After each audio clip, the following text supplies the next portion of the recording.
আজকে আমাদের ক্লাসের টপিকের নাম হচ্ছে গুগল অ্যানালিটিক্স। প্রিভিয়াসলি আপনাদেরকে যেটা বলা হয়েছিল সেটা হচ্ছে এরকম যে আমরা আমাদের ক্যাম্পেইনের জন্য, আমাদের প্রজেক্টের জন্য আমরা সমস্ত কাজ করছি, লাইক একটা কিওয়ার্ড রিসার্চ করছি, ওয়েবসাইট অডিট করছি, দেন গাইডলাইনের মাধ্যমে সেই কিওয়ার্ডগুলোকে প্লেসমেন্ট করছি এবং গুগলের রুলস অনুযায়ী গাইডলাইন মেনটেন করে আমার ওয়েবসাইটটাকে গুগল ফ্রেন্ডলি করছি। আর তারপরের স্টেপে যে কাজটা করছি সেটা হচ্ছে কন্টেন্টগুলোকে অ্যাড করছি, কন্টেন্ট অপটিমাইজেশন করছি, আর তারপরে যেটা করছি আমার সাইটের প্রোডাক্ট বা সার্ভিসের প্রমোশন করছি, যেটা আমরা ব্যাকলিংক হিসেবে জানি। সো আমরা পুরো প্রসেসটা কিন্তু অলমোস্ট বলতে কি পুরো প্রসেসটাই কমপ্লিট করছি।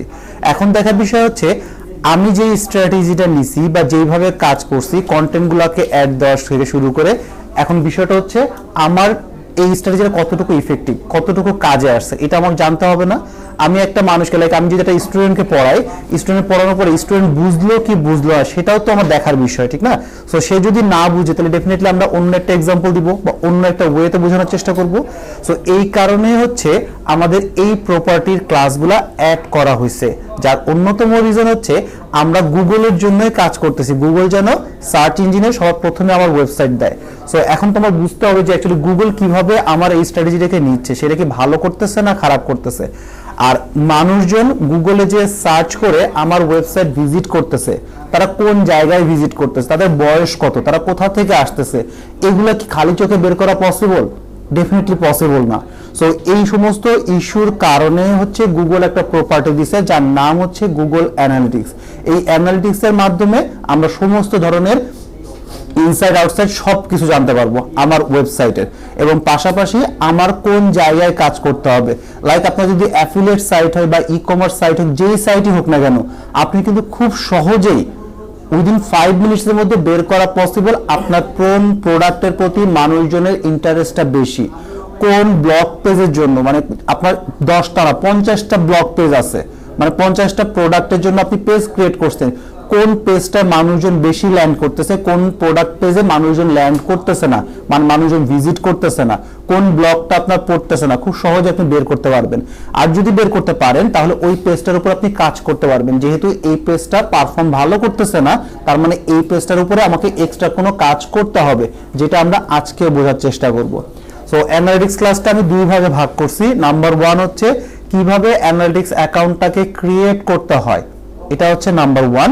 আর নাম্বার 2 হচ্ছে ফেজ 2 তে হচ্ছে আমরা যেটা দেখবো সেটা হচ্ছে অ্যানালাইসিস করব, যে কোন কোন ম্যাট্রিক্সের নামটা কি এবং সেটা দিয়ে অ্যাকচুয়ালি কি কাজ আসবে, এই জিনিসটা আমরা বোঝার চেষ্টা করব। সো আমরা কি করব, আমরা হচ্ছে অ্যাজ ইউজুয়াল যখন কোনো ক্লায়েন্টের কাজ করব, আমরা সার্চ কনসোলটা যেই জিমেইলের আন্ডারে অ্যাক্সেসটা নিয়েছিলাম, অ্যানালিটিক্সটাও সেম জিমেইলের আন্ডারে নিব। কেন? কারণ আমি সার্চ কনসোল আর অ্যানালিটিক্স পাশাপাশি রেখে আমি একসাথে অ্যানালাইসিস করতে যেতে আমার সুবিধা হয়। আদারওয়াইজ দুইটা জিমেইল আইডিতে নিলে আমাকে একবার লগ আউট করতে হবে, আবার লগ ইন করতে হবে, যেটা আমি কিন্তু প্রিভিয়াস ক্লাসেও বলছিলাম। সো ধরে নিচ্ছি আমার এই জিমেইল আইডির আন্ডারেই হচ্ছে আমার সার্চ কনসোলের অ্যাক্সেস আছে, মাই বিজনেসের অ্যাক্সেস আছে। আজকে আমরা এই জিমেইলটাকে আগে লগ ইন করে নিব, এবার হচ্ছে অ্যানালিটিক্স অ্যাকাউন্টটা ক্রিয়েট করব। আপনার হাতে অপশন দুইটা। ক্লায়েন্ট যদি বলে আমার অ্যানালিটিক্স অ্যাকাউন্ট নাই, তুমি ক্রিয়েট করো, তাহলে আপনি অ্যানালিটিক্স অ্যাকাউন্টটা ক্রিয়েট করে ক্লায়েন্টকে অ্যাক্সেস প্রোভাইড করবেন। আর আপনার যদি নিজের ওয়েবসাইট হয় তাহলে তো নিজের জিমেইল আইডি দিয়ে অ্যাকাউন্টটাকে ক্রিয়েট করতে হবে। সো জিমেইল আইডিটা লগ ইন করে আপনারা লিখবেন গুগল অ্যানালিটিক্স, লিখে এন্টার দিবেন। এই যে প্রথম যে অপশনটা আসছে এই অপশনে ক্লিক করবেন, অথবা সরাসরি লিখতে পারেন google.com/analytics, একই ইন্টারফেস আসবে, google.com/analytics, এন্টার দিই। আমার দেখেন দুইটার মধ্যে কিন্তু একই ইন্টারফেস আসছে না? সো এখানে যদি আমি সাইন ইনে ক্লিক করি, সো যেহেতু আমি অলরেডি জিমেইলের মধ্যে লগ ইন করা আছে, সো আমাকে আবার নতুন করে সাইন ইন করতে হবে না। সো দ্যাট মিন্স আমি কি সেম ইন্টারফেসে আছি না? সো একটা ক্লোজ করে দিলাম। আমরা কি করব, স্টার্ট মেজারিং এ ক্লিক করব। ক্লিক করার পর আমার এরকম একটা ইন্টারফেস আসছে। প্রথমে বলছে অ্যাকাউন্ট নেম। এই অ্যাকাউন্ট নেমটা একটু বোঝার চেষ্টা করেন। সেটা হচ্ছে এরকম, ক্রিয়েটিভ আইটি ইনস্টিটিউটে তো অনেকগুলো কনসার্ন আছে, ঠিক না? আমাদের মেইন যে বিজনেসটা সেটা হচ্ছে creative business group, CBG, creative business group. এর আন্ডারে অনেকগুলো কনসার্ন আছে, like creative E school, creative RT institute, bright skill, এটা হচ্ছে লার্নিং এডুকেশনাল অসংখ্য ওয়েবসাইট আছে। আবার যদি আমি প্রোডাকশন বেস বলি ডিমার্কসি, মকড্রিল, সিনোবিজ, এরকম আরো অনেকগুলো ওয়েবসাইট আছে। এই সমস্ত ওয়েবসাইটটা কার? সিও স্যারের কনসার্ন যেহেতু, রাইট?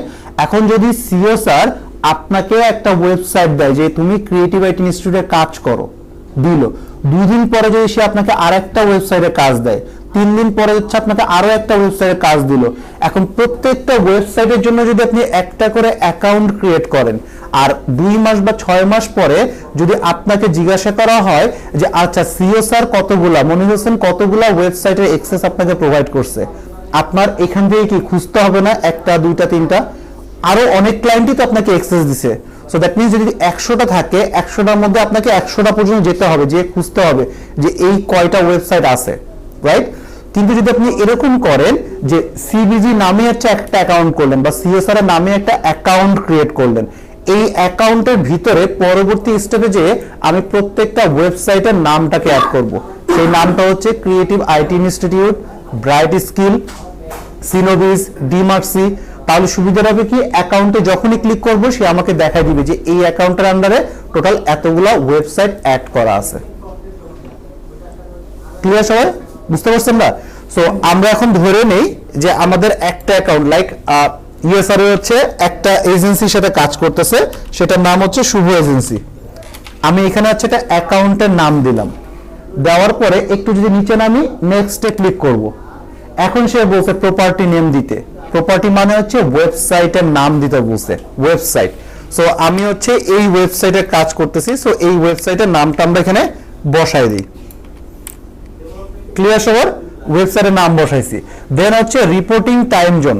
এই রিপোর্টিং টাইম জোনটা অবশ্যই ক্লায়েন্ট যেখানে বসে আছে, ক্লায়েন্ট যেই এরিয়ার, সেই এরিয়ার টাইম জোনটা দিবেন। কারণ আপনি যদি আপনার টাইম জোন দেন, আপনার টাইম জোনের সাথে ক্লায়েন্টের টাইম জোনে কিন্তু ডিফার থাকবে। সো ক্লায়েন্ট এন্ডে যেহেতু ক্লায়েন্টের কাজ করতেছেন, ক্লায়েন্টের যেখানে আছে সেখানে যদি কোনো রিসেশন হয় বা সেখানে যদি কোনো একটা ফ্ল্যাকচুয়েশন আছে, আপনার কিন্তু ওই ফ্ল্যাকচুয়েশন অনুযায়ী কিন্তু ডাটা দিবে না, ডাটা আসবে হচ্ছে আপনার টাইম জোন অনুযায়ী। তখন দেখা যাচ্ছে ক্লায়েন্ট বলবে যে আচ্ছা এখন তো হঠাৎ করে একটা ইনসিডেন্ট ঘটছে, শেয়ার মার্কেট ফল করছে, তো আমার ওয়েবসাইটে ট্রাফিকের কি অবস্থা? আপনি বলেন যে না নরমাল, কিন্তু অ্যাকচুয়ালি কিন্তু নরমাল না। নরমাল না কেন? কারণ আপনার টাইম জোন অনুযায়ী সে ডাটাটা প্রোভাইড করতেছে। ক্লায়েন্টের টাইম অনুযায়ী হলে তখনকার এক্সাক্ট ডাটাটাই আপনি পেয়ে যেতেন। সো এই কারণে অল টাইম যেটা করবেন, আপনার ক্লায়েন্টের টাইম জোন অনুযায়ী আপনি এখানে ডাটাটা বসাবেন। আচ্ছা, তারপরে হচ্ছে আমরা কি করব, নেক্সটে ক্লিক করব। নেক্সটে ক্লিক করার পরে সে প্রথমে বলতেছে ইন্ডাস্ট্রি মানে ক্যাটাগরিটা বসাও, তোমার বিজনেসটা কোন ক্যাটাগরি, সেই ক্যাটাগরিটা বসাও। সো এখানে অসংখ্য ক্যাটাগরি আছে। কোনো কারণে ইফ এনি চান্স যদি আপনার ক্যাটাগরিটা না থাকে এর ভিতরে, আপনারা সিম্পলি এই আদারটাকে অ্যাড করে দিবেন। আর তারপরে কিছু ইনফরমেশন সেটা হচ্ছে জাস্ট র্যান্ডমলি দিয়ে দেন, এটা কোনো বিগ ইস্যু না। আর গুগল যেটা জানতে চায় যে তুমি যে অ্যানালিটিক্স অ্যাকাউন্টটা ক্রিয়েট করতেছো এটা কেন, তো স্বাভাবিকভাবে এখানে যতগুলো অপশন দেখতেছেন সবগুলোর কারণেই হচ্ছে আমরা অ্যানালিটিক্স অ্যাকাউন্টটা ক্রিয়েট করতেছি।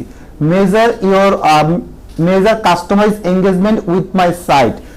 আপনি কি মেজার করতে যাচ্ছেন কাস্টমাররা আপনার সাইটে কিভাবে এঙ্গেজমেন্ট হচ্ছে, কেমন আসতেছে বা কেমন আসতেছে না? সো ডেফিনেটলি এটা চাচ্ছি। অপটিমাইজ মাই সাইট, সো আপনি কি আপনার ওয়েবসাইটটাকে অপটিমাইজ করতে যাচ্ছেন? সো ডেফিনেটলি চাচ্ছি। সো এগুলো না পড়ি, আপনারা এখানে চোখ বন্ধ করে সবগুলো টিক চিহ্ন দিবেন এক্সেপ্ট আদারের টিক দিলে সে আপনাকে আবার জানতে চাবে। লাইক এখানে ক্লিক করলাম, এই যারা বক্স দিছে অন্য কি জিনিস। সো এনাফ, এখানে যা আছে সবগুলো টিক চিহ্ন দিলেই হবে। তারপরে হচ্ছে আমরা নেক্সটে ক্লিক করব, সরি এখানে ক্রিয়েটে ক্লিক করব। এক সেকেন্ড আমি একটু ব্যাকে যাই। আমরা অ্যাফিলিয়েট সাইটের জন্য এই লোকেশনটা কোথায় দেব? ইউএস দিবেন, রিপোর্টিং লোকেশন ইউএস দিবেন। হ্যাঁ, then how to property setup,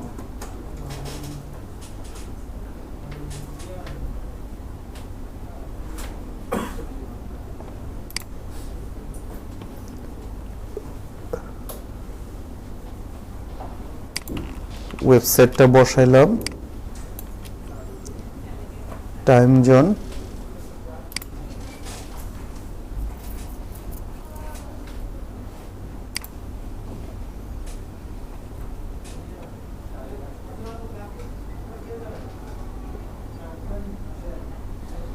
just give me 1 minute.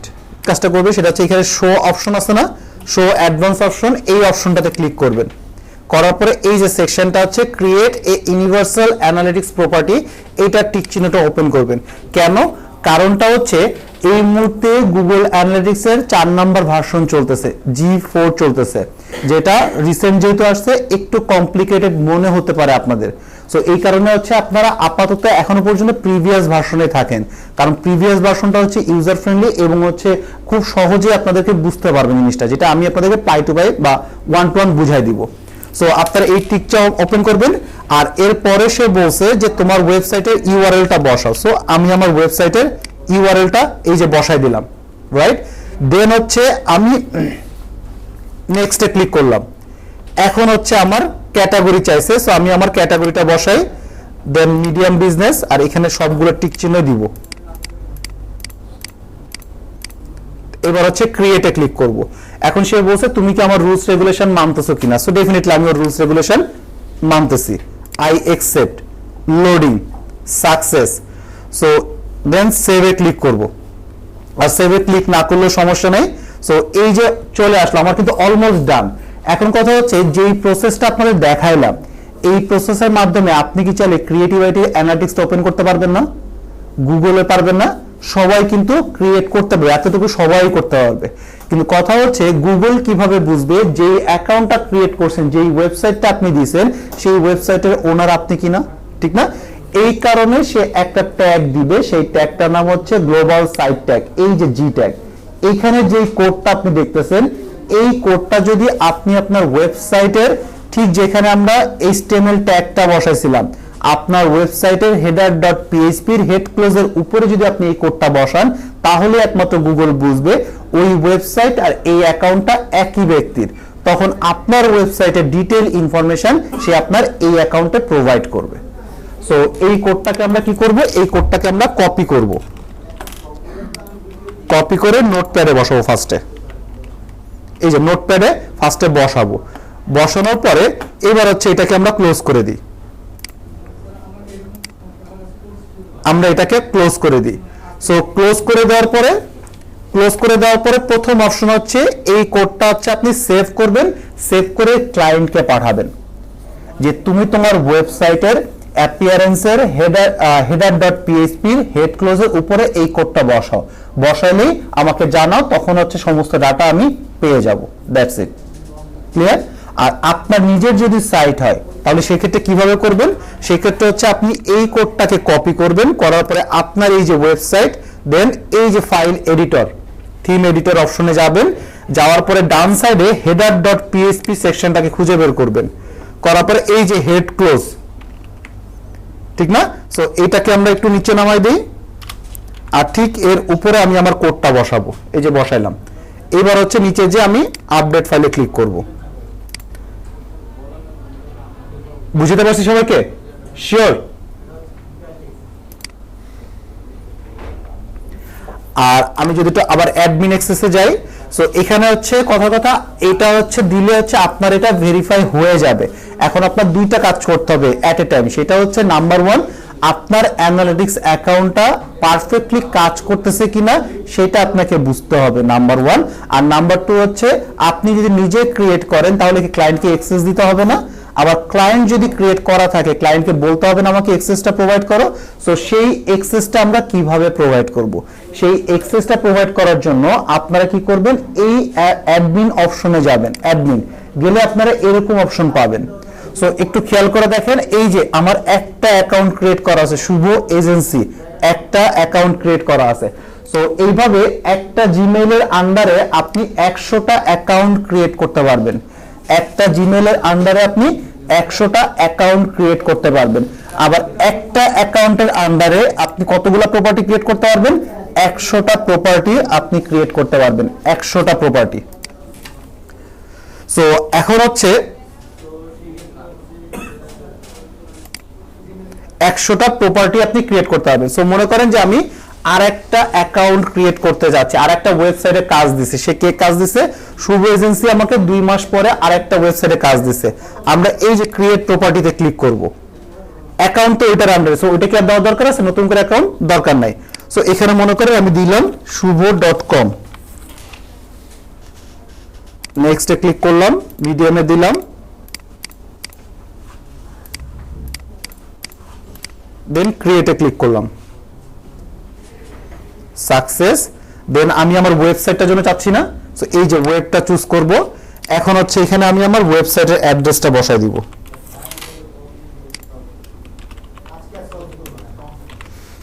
Then create স্ট্রিমে click করলে আমার ওয়েবসাইটটা ক্রিয়েট হয়ে গেছে। আর এই যে গ্লোবাল ট্যাগ, এই ট্যাগটা আমরা কোন ওয়েবসাইটে বসাবো? শুভ.com, এই ওয়েবসাইটের মধ্যে বসাবো।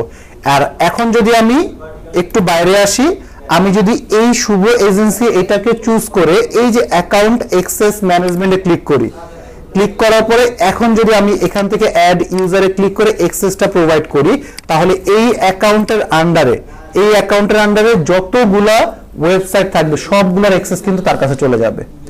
আবার আপনি মনে করেন যে না, আমার এই প্রপার্টির আন্ডারে, মানে এই অ্যাকাউন্টের আন্ডারে দুইটা ওয়েবসাইট আছে, আমি চাচ্ছি শুধুমাত্র শুভ.com এর অ্যাক্সেসটা প্রোভাইড করতে, তখন আমরা এই স্পেসিফিক এটা চুজ করব। করার পরে এই যে প্রপার্টি অ্যাক্সেস ম্যানেজমেন্ট, এখানে ক্লিক করে এই সেম অপশনটা চলে আসবে।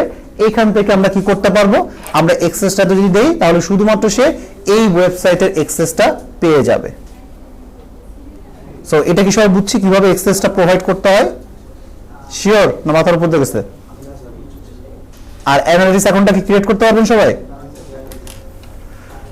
কারণ উইদাউট অ্যানালিটিক্স অ্যাকাউন্ট আপনার পক্ষে কিন্তু বোঝা সম্ভব না আপনার ওয়েবসাইট বা আপনার ক্লায়েন্টের ওয়েবসাইট কতটুকু ভালো করতেছে, কতটুকু খারাপ করতেছে, বা আপনি যে আরো বেশি ইনপুট দিবেন। ক্লায়েন্ট তো বলতেই পারে আমার সেলটা খুব ফল করছে, তুমি সেলটা বাড়ানোর কাজ করো, ট্রাফিক ফল করছে, ট্রাফিকটা বাড়ানোর কাজ করো, আপনি কিন্তু পারবেন না। সো এটা দেখলে আপনার পক্ষে খুব ইজিলি আপনি এটা বের করা পসিবল। সো এটা গেল হচ্ছে অ্যানালিটিক্স অ্যাকাউন্টের অ্যাক্সেসটা প্রোভাইড করা। সো আমি আবারও বলি, একটা জিমেইল আইডির আন্ডারে আপনি 100টা অ্যাকাউন্ট ক্রিয়েট করতে পারবেন, আবার একটা অ্যাকাউন্টের আন্ডারে আপনি 100টা ওয়েবসাইট অ্যাড করতে পারবেন। আচ্ছা, এখন আসেন মেইন জায়গা, সেটা হচ্ছে আপনার ওয়েবসাইটটা কতটুকু ভালো করছে, না আদৌ যে কোডটা বসাইলাম সেই কোডটা কাজ করতেছে কি করতেছে না সেটা আমরা বোঝার চেষ্টা করব। সো সেটা বোঝার জন্য আমরা হচ্ছে আমি একদম লাইভ ডাটা নিয়ে আপনাদেরকে দেখাই। google.com/analytics।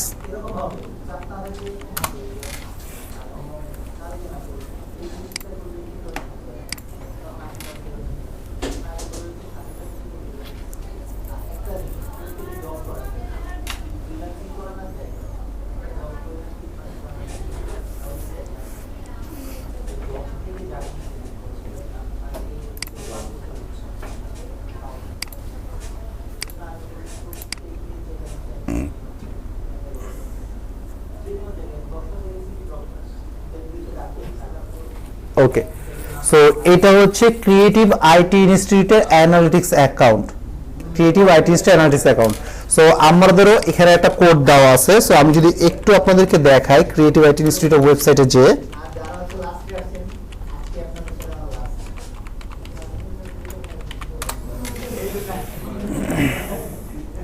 সো এটা হচ্ছে ক্রিয়েটিভ আইটি ইনস্টিটিউটের ওয়েবসাইট। সো আমরা একটু শুরুতেই যেটা করব সেটা হচ্ছে এর একটু সোর্স কোডে যাব।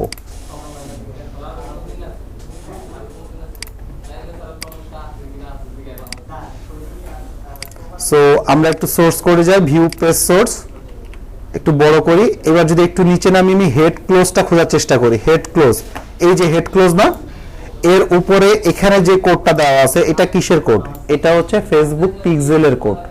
ঠিক তার উপরে যদি যাই, এই কোডটা কি পরিচিত লাগতেছে আপনাদের? এটা কিসের কোড? এটা অ্যানালিটিক্সের স্ট্রাকচার ডাটা, আপনাদের গাইডলাইনে এটা দেখাইছিলাম, স্ট্রাকচার ডাটা মার্কআপের কোড। আর এরপরে এই যে দেখেন এই কোডটা কি? গুগল ট্যাগ ম্যানেজার, জি ট্যাগ। কোনটা? নিচেরটা? হ্যাঁ, স্কিল মার্কআপ ভিতরে একটা। আচ্ছা ঠিক আছে। অনেক কিছু দেখানো হয় না, গাইডলাইনটাও আমাদের কোড সমস্যা। আমরা তো বিভিন্ন কোড বসাচ্ছি, আমি সব কোডই তো হেড ক্লোজের উপরে বসাতে বলছে, একটার পর একটা যে কোডগুলো যে রিপ্লেস হচ্ছে, একটার পর একটা যে কোড হেডের উপরে বসাতে বলছে। এখন কোনটা? হেডের উপরে থাকলেই হইছে, হেড সেকশনের ভিতরে থাকলেই হবে। সার্চ কনসোলেরটা হেডের উপরে বসাইতে বলছি, এটা এমন না যে এটা আগে বসাইবে এটা পরে, তা না, হেডের উপরে বসাইলেই হয়েছে। সো এখানে দেখেন, এই যে দেখেন জি ট্যাগ, একটু আগে আমরা জি ট্যাগের কোড আনলাম না, সো আমাদের অ্যানালিটিক্সের কোডটাও এখানে আছে। সো এই যে কোডটা দেখতেছেন, এই কোডটার কারণে আমাদের হচ্ছে ডাটাটা এই অ্যানালিটিক্স অ্যাকাউন্টের ভিতরে আসবে। আমাদের স্যার যে গাইডলাইনের আর হচ্ছে কি হচ্ছে স্যার অডিটের এই দুটার মধ্যে আমাদের একটু অনেক গ্যাপ ছিল। স্যার যে অন সাইট অপটিমাইজেশনটা করেই অডিটটা শেষ করে দিয়েছিল স্যার। আচ্ছা, আমি কিন্তু লাস্টের দিনেও বলছিলাম যে আপনাদের যে গ্যাপটা আছে এটা আমি ফুলফিল করে দিব, আমাকে শুধু এটা শেষ করতে দেন, তারপর আমি কমপ্লিট করে দিব। সো এই হচ্ছে আমার অ্যানালিটিক্স অ্যাকাউন্ট, ঠিক না? এখন আমি দেখতে চাচ্ছি আমি যে কোডটা বসাইলাম সেই কোডটা পারফেক্টলি কাজ করতেছে কিনা। সো আপনারাই বলেন, আমাদের ওয়েবসাইট আমি কোন জায়গায় যাব? জব প্লেসমেন্টে যাই, ক্লিক করলাম জব প্লেসমেন্টে। এখন আমি অ্যানালিটিক্সে যাব, যাওয়ার আগে এই যে রিয়েল টাইম নামে একটা অপশন দেখছেন, রিয়েল টাইম কথাটা লেখা, রিয়েল টাইম কথার মানে হচ্ছে রাইট নাও, এই মুহূর্তে কি হচ্ছে, রিয়েল টাইম এই মুহূর্তে। সো আমি এটাতে ক্লিক করার পরে ওভারভিউতে ক্লিক করলাম। ওভারভিউতে ক্লিক করলে এখন আমি দেখতে পারবো এই মুহূর্তে আমার ওয়েবসাইটে কি হচ্ছে। এই মুহূর্তে আমার ওয়েবসাইটে 8 জন মানুষ আছে এক্স্যাক্টলি এই মুহূর্তে, এবং এই 8 জন কে কোন পেজে আছে, এইটা হচ্ছে সেই জায়গাটা কে কোন পেজে আছে। সো আমি যদি একটু বড় করি, এর মধ্যে একজন আছে জব প্লেসমেন্টে, একজন আছে ডিজিটাল মার্কেটিং এ, একজন আছে জাভাস্ক্রিপ্টে। সো আমি হচ্ছে এই জব প্লেসমেন্টের ব্যক্তিরা হচ্ছে আমি। সো আমি এখন হচ্ছে দেখতেছি এখানে কন্টাক্ট আস পেজ আছে নাই। সো আমি এই কন্টাক্ট আসে ক্লিক করলাম। যদি আমার এই জব প্লেসমেন্ট চলে যেয়ে কন্টাক্ট আসটা আসে, তার মানে আমার অ্যানালিটিক্সটা পারফেক্টলি কাজ করতেছে। আর যদি না আসে, তার মানে ঠিকমতো কাজ করতেছে না। সো এই যে কন্টাক্ট চলে আসছে, জব প্লেসমেন্ট চলে গেছে না, তার মানে কি আমার অ্যানালিটিক্সটা ঠিকমতো কাজ করতেছে। আমি যদি আবার একটু এখানে দেখেন ফ্রিল্যান্সিং কথাটা নাই, আমি এই ফ্রিল্যান্সিং পেজে ক্লিক করলাম, ফ্রিল্যান্সিং। এখন দেখি এই কন্টাক্টটা চলে যায়, ফ্রিল্যান্সিং আসে কিনা। সো এই যে ফ্রিল্যান্সিং চলে আসছে আর কন্টাক্টটা চলে গেছে, দ্যাট মিন্স আমার অ্যানালিটিক্সটা পারফেক্টলি কাজ করতেছে। সো এটা হচ্ছে আপনারা যখন অ্যাকাউন্টটা ক্রিয়েট করবেন, ক্রিয়েট করার পর প্রথম হচ্ছে এই জায়গাটায় আসবেন, আসার পরে বোঝার চেষ্টা করবেন আপনার অ্যানালিটিক্সটা ঠিকমতো কাজ করতেছে কিনা। বুঝতে পারছি? সো এটা গেল হচ্ছে আপনাদের স্টেপ 1 এর কাজ, ফেজ 1, যেখানে হচ্ছে অ্যানালিটিক্স অ্যাকাউন্টটা কিভাবে ক্রিয়েট করতে হয়, প্লাস হচ্ছে অ্যানালিটিক্সটা ঠিকমতো কাজ করতেছে কিনা এটা আপনার দেখার বিষয়। আর আপনারা যদি ফাইবারে যান, এই যতটুকু কাজ দেখালাম, এই এতটুকু কাজের জন্য মার্কেট প্লেসে কাজ অ্যাভেলেবেল অ্যাজ এ ফ্রিল্যান্সার হিসেবে, কারণ অনেকেই এই অ্যানালিটিক্স অ্যাকাউন্টটা ক্রিয়েটই করতে পারে না।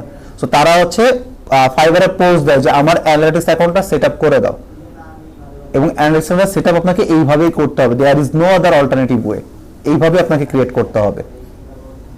সো ফার যতটুকু বলা হতো ক্লিয়ার সবার? এখন আসেন ফেজ 2 কথা আসি। ফেজ 2 কথা হচ্ছে, আচ্ছা আরেকটা জিনিস বলে নিই, সেটা হচ্ছে এই যে এই মুহূর্তে আমার ওয়েবসাইটে টোটাল কতজন আছে, 12 জন আছে, এবং এই 12 জন কে কোন পেজে আছে সেটাও কিন্তু আমি দেখতে পাচ্ছি। ইভেন আমার পক্ষে এটাও দেখা পসিবল এই 12 জনের মধ্যে কে কোন জায়গায় আছে। এই যে দেখেন লোকেশন কথাটা অপশন আছে এখানে, আমি যদি এই লোকেশনে ক্লিক করি, এখন সে আমাকে দেখায় দিবে বাংলাদেশ থেকে 9 জন আছে, সিঙ্গাপুর থেকে একজন, সৌদি আরব থেকে একজন আছে। সো এটাও কিন্তু আমি বের করতে পারতেছি। আবার যদি আমি বাংলাদেশে ক্লিক করি, ঢাকা থেকে আছে 4 জন, ফতুল্লা থেকে একজন, কেরানীগঞ্জ থেকে একজন, এটাও আমার পক্ষে বের করা পসিবল খুব সহজেই। ওকে,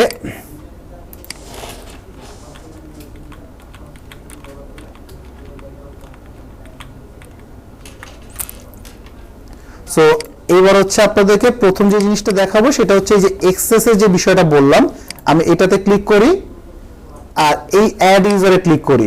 সো এখানে দেখেন বেশ কিছু এক্সেসটা প্রোভাইড করে দেওয়া যায়। লাইক এখান থেকে মনে করেন যে এই ক্লায়েন্টটা আমাকে এক্সেস প্রোভাইড করবে, তাকে আমি কি বলবো, আমি বলবো তুমি অ্যাডমিনে যাও, লাইক বাম পাশে যে নিচে অ্যাডমিন ছিল, যাওয়ার পরে ডান পাশের উপরে দেখো প্লাস সিম্বল আছে, এই প্লাস সিম্বলে ক্লিক করলে অ্যাড ইউজার অপশনটাতে আসবে। অ্যাড ইউজারে ক্লিক করলে তুমি এরকম একটা ইন্টারফেস পাবা। সো উপরে দেখো লেখা আছে এন্টার ইমেল অ্যাড্রেস। সো এখানে তুমি আমার এই ইমেল আইডিটা প্রোভাইড করো।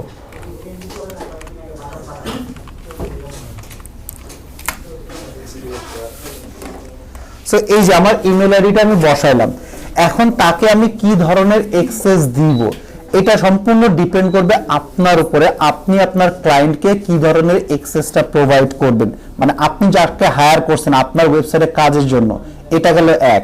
আর সেকেন্ড থিং হচ্ছে ক্লায়েন্ট আপনাকে কি ধরনের অ্যাক্সেস দিবে বা ক্লায়েন্টের কাছ থেকে আপনি কি ধরনের অ্যাক্সেসটা নেবেন। তার মধ্যে প্রথম অপশনটা হচ্ছে যে ভিউয়ার। ভিউয়ার মানে হচ্ছে ওএসডি, সে শুধুমাত্র আপনার ডাটা দেখতে পারবে, ডাউনলোড করতে পারবে না, তার নিজের মতো করে কাস্টমাইজ করতে পারবে না, সে নতুন কাউকে অ্যাডও করতে পারবে না, কিছুই করতে পারবে না, শুধুমাত্র সে আপনার ডাটাটা দেখতে পারবে। সো এইটা অ্যাক্সেস তাকে আপনি দিতে পারেন এইভাবে। অথবা অ্যানালিস্ট অ্যাক্সেস যদি তাকে দেন তাহলে সে হচ্ছে শুধুমাত্র ড্যাশবোর্ডগুলা ক্রিয়েট করতে পারবে, তার ডাটা অ্যানালাইসিস জন্য ক্রিয়েট করতে পারবে, কিন্তু নতুন কাউকে সে কি করতে পারবে না, অ্যাড করতে পারবে না, কাউকে রিমুভ করতে পারবে না, সে শুধুমাত্র তার অনুযায়ী, তার রিকোয়ারমেন্ট অনুযায়ী সে ডাটাটাকে কি করতে পারবে, ক্রিয়েট করতে পারবে। আর যদি তাকে এডিটর অ্যাক্সেস দেন তাহলে সে হচ্ছে পুরো অ্যাকাউন্ট ম্যানেজ করতে পারবে। অ্যাকাউন্ট মানে হচ্ছে সে যদি এক্সট্রা কোনো প্রপার্টি অ্যাড করতে চায়, এক্সট্রা ওয়েবসাইট অ্যাড করতে চায়, যে এই ক্লায়েন্টের আন্ডারে আরো 2টা ওয়েবসাইট এনরোল করছে, তাহলে সেটাকে অ্যাড করতে হবে না, সেই কাজটা সে করতে পারবে। আর অ্যাডমিনিস্ট্রেটর মানে হচ্ছে ফুল কন্ট্রোল মানে হচ্ছে সে যে কাউকে রিমুভ করতে পারবে, আবার যে কাউকে অ্যাড করতে পারবে, সমস্ত কাজ যা মন চায় সব কাজ সে করতে পারবে যদি তাকে অ্যাডমিনিস্ট্রেটর অ্যাক্সেসটা প্রোভাইড করা হয়।